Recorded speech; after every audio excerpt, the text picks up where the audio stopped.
text your friends and fake excitement. I call nonsense. If scheduling feelings worked, we'd all be robots. And then get this. Olympic athletes don't say, "I'm nervous." They say, "I'm excited," because the physical response is identical. And Dr. Ellen Langer proved the label rewires the reaction instantly. And stick around. The last one needs just 16 minutes of hard work, and your arteries feel the difference tonight. Okay, but one text doesn't rebuild a dead friendship. Not alone. But when a friend pops into your head, texting them right then is an implementation intention. Later doesn't happen because your brain has no cue without a trigger. Why does right then beat after dinner? Research on prospective memory shows behaviors need external cues. When thought arises, text immediately ties the action to a specific trigger instead of willpower. What if they don't reply? The text isn't a contract, it's a signal. But the real system is the recurring calendar walk. Let the calendar do the remembering for both of you so adult life doesn't kill the friendship. Small talk for 20 minutes? That's not deep. Research on close relationships shows small, consistent signals beat annual reunions. Low pressure keeps you showing up, and showing up is what rewires the connection. What about when I'm exhausted after work? The walk is low-stakes social time, not a workout. Studies show small, consistent signals keep friendships alive when adult life kills spontaneity. So I'm just lying to my amygdala? You're labeling faster than your amygdala can. The physical response, heart pounding, hands clammy, is identical for nerves and excitement. Your brain builds whatever story you tell it first. Sounds like lying. It's neuroscience. Try it once. The sensation is real. You're just choosing the interpretation before your brain does. Up next, 2 weird body checks that reveal if sitting has already made you gravity-intolerant. Pull my pinky and stand on one leg? Feels like a carnival trick. It's actually a systems-level diagnostic. Dr. Brennan Spiegel links hypermobile joints, pinky bending way back or thumb-touching forearm, to IBS and GI issues because loose connective tissue means your gut struggles with gravity's downward pull on organs. Why does bendy tissue make my stomach worse? Connective tissue is fascial scaffolding. When it's lax, organs sit lower and neural signaling gets distorted. The visceral-gut axis research shows this mechanical stress disrupts motility. So I'm not imagining the bloat? No, it's mechanical, not metabolic. You can't tighten the tissue, but you can mention it to your doctor and build core tone to partially compensate. 10 seconds? That's ridiculously short. 10 seconds of single leg balance is ridiculously predictive. It reflects proprioception, vestibular function, and muscle strength. Poor balance correlates with earlier mortality across populations because it captures how well your entire nervous system manages gravity. How much earlier are we talking? Studies show balance deficits predict higher fall risk and cardiovascular decline, effectively shortening functional lifespan by years if left untrained. What about when I'm exhausted after work? You don't need gym energy. Practicing for 1 minute while brushing your teeth builds the neural pathways that keep you stable as you age. Slow calf raises while holding the sync count. The input matters more than intensity. Gravity challenged. Cute. Up next, the step count scam that sold you a lie from the 1960s. 10,000 steps or nothing. You're telling me that's a lie? It's clever marketing, not medicine. A 1960s Japanese pedometer brand invented the number because their name literally meant 10,000 step meter. They sold devices, not longevity. How much exactly do I need? Researchers tracked over 100,000 people. Going from 2,000 to 4,000 steps daily was linked to a 37% reduction in all-cause mortality. Benefits plateau around 7,000. 37%. Why does doubling steps matter? Because the all-or-nothing mindset is what kills longevity, not the missing steps.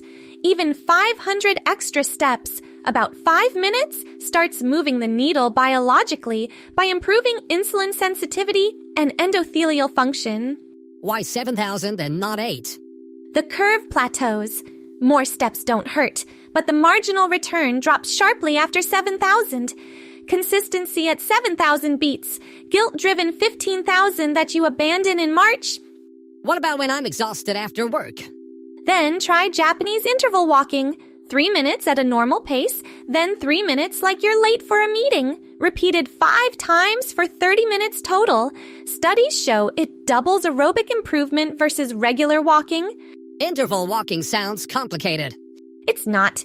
You just alternate intensity. The heart rate spikes trigger greater oxygen uptake without requiring a gym membership or extra time. So I can skip the guilt. 7,000 is your finish line. Anything extra is bonus. Up next, the brain scan proof that walking isn't light activity. It's literally rebuilding your memory. My brain is shrinking. I haven't even finished using it. The hippocampus, your memory thumb, naturally shrinks with age and is the first target of Alzheimer's. But researchers MRI'd older adults after 1 year of brisk 40-minute walks just 3 days a week. And? Their hippocampus volume grew back, not slowed, reversed. Movement is one of the only tools we have that physically rebuilds brain structure via BDNF and increased perfusion. How much volume grows back? Enough to matter. The MRI showed a measurable increase in hippocampal volume after 1 year, correlating with improved memory performance. That's not maintenance, that's reconstruction. Why does walking rebuild tissue and not crossword puzzles? Crosswords activate existing networks. Brisk walking triggers neurogenesis, literal new neurons, and expands capillary beds in the hippocampus. You need blood volume, not just word games. A handful of walnuts? How big is a handful? About 1 ounce, roughly 14 halves. A 30-year study of 76,000 adults found eating nuts 7 or more times per week cut all-cause mortality risk by 20%. What makes walnuts special? L-arginine converts to nitric oxide, relaxing blood vessels and lowering blood pressure, plus ALA omega-3s that resolve inflammation at the cellular level. What about when I'm exhausted after work? You don't need to sprint. Schedule 3 brisk walks and keep the walnuts by your coffee maker. Tiny deposits. Fine, I'll eat the walnuts, but I'm not running. Walking counts. Your brain responds to consistency, not costume changes. Up next, the 16-minute workout that shrinks artery plaque. Statins are proven. You're saying sprints beat pills? A European Journal of Preventive Cardiology trial put it head-to-head. 6 months of supervised high-intensity interval training reduced plaque volume, and the regression was slightly greater than what they saw with statins. Okay, but why would exercise remove gunk from an artery? Hard effort creates shear stress on endothelial walls, which floods your system with nitric oxide. That dilates vessels, lowers inflammation, and literally stabilizes plaque so it can regress. It's a mechanobiological reset. How much plaque? Millimeters or marketing? Meaningful volume reduction in 6 months. Not a miracle cleans, but regression after decades of buildup. The protocol is the Norwegian 4x4. Sounds like torture. Warm up. Then 4 minutes at 85 to 95% max heart rate, which for beginners can be power walking uphill. Then 3 minutes easy. Repeat 4 times. That's 16 minutes of hard work inside a 35-minute session done twice a week. What about when I'm exhausted after work? Then walk uphill instead of run. The heart rate window matters, not the modality. Research shows meaningful improvements in aerobic fitness, blood pressure, and blood sugar control from just those 2 weekly sessions. Fine.